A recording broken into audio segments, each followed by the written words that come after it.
వర్షంలో తడిసి కానీ చల్లగాలికి కానీ జలుబు చేసి తుమ్ములు అదే పనిగా వస్తుంటే నేను చెప్పిన విధంగా అల్లం టీ తయారు చేసుకుని తాగితే ఒక్క దెబ్బకు జలుబు తుమ్ములు మాయమవ్వాల్సిందేనండి. అంతేకాదండోయ్, కొత్తగా పెళ్లై అత్తగారింట్లో అడుగుపెట్టిన కొత్త కోడలికి టేస్టీగా టీ పెట్టి మీ ఇంట్లో వాళ్ళకి ఇచ్చి ఎలా ఫిదా చేయాలో చూపిస్తానండి.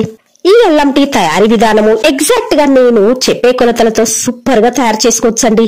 రెగ్యులర్ గా టీ తయారు చేసుకునే వాళ్ళు కూడా ఒక్కసారి ఇలా నా స్టైల్లో టీ తయారు చేయండి, చాలా టేస్టీగా కుదురుతుందండి.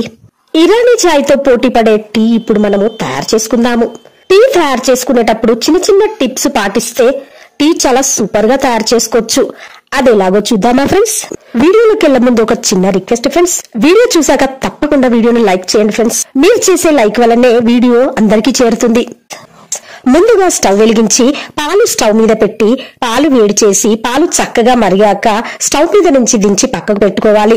మరొక గిన్నె స్టవ్ మీద పెట్టి 1 గ్లాసు నీళ్లు పోసి మీడియం ఫ్లేమ్ లో పెట్టి నీళ్లను వేడి చేయాలి. నీళ్లు వేడవుతూ ఉండగా శుభ్రంగా కడిగిన 2 ఇంచుల అల్లం ముక్క, 2 ఇలాచీలు రోటిలో వేసి బరకగా దంచుకోవాలి.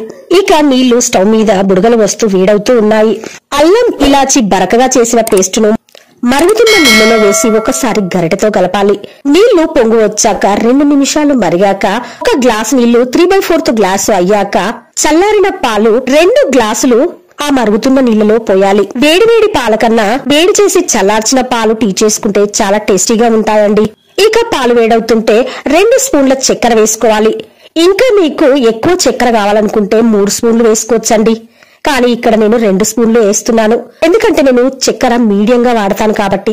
ఇక పాలు మరుగుతూ ఉంటే 2 స్పూన్ల టీ పౌడర్ వేసుకోవాలండి. ఇక టీ పౌడర్ వేసుకున్నాక మీడియం ఫ్లేమ్ లో 3 నుంచి 4 నిమిషాలు చక్కగా పాలు, టీ పౌడర్ మరియు చక్కెరతో మరగనివ్వాలి. ఇక అల్లం టీ మంచి కలర్ వచ్చేస్తుందండోయ్, చాలా మంచి సువాసన కూడా వస్తుంది. బాగా అలసిపోయి ఆఫీస్ నుండి వచ్చాక టైర్డ్ అయినప్పుడు మీ అమ్మ కానీ మీ భార్య కానీ ఇలా టీ తయారు చేసి తెచ్చి మీకు ఇచ్చిందంటే నా సామిరంగా అదిరిపోతుంది. ఆఫీస్ లో ఉన్న స్ట్రెస్ అంతా ఇట్టే ఎగిరిపోతుందండోయ్, చాలా రిలాక్స్ అవుతారు. టీ అంటే ఇష్టమున్న వాళ్లకు మాత్రమేనండి, అందరికీ కాదు. ఇక నాకు టీ అంటే చాలా ఇష్టమండి. అమ్మ చేతి టీ అంటే మరీ ఇష్టం.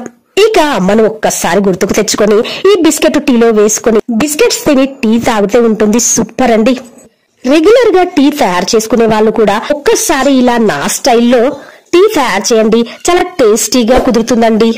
ఓకే ఫ్రెండ్స్, మీకు కనుక ఈ వీడియో నచ్చినట్లయితే ఒక చిన్న లైక్ వేసుకోండి, షేర్ చేయండి. మరిన్ని వీడియోల కోసం ఛానల్ ని తప్పకుండా సబ్స్క్రైబ్ చేసుకోండి.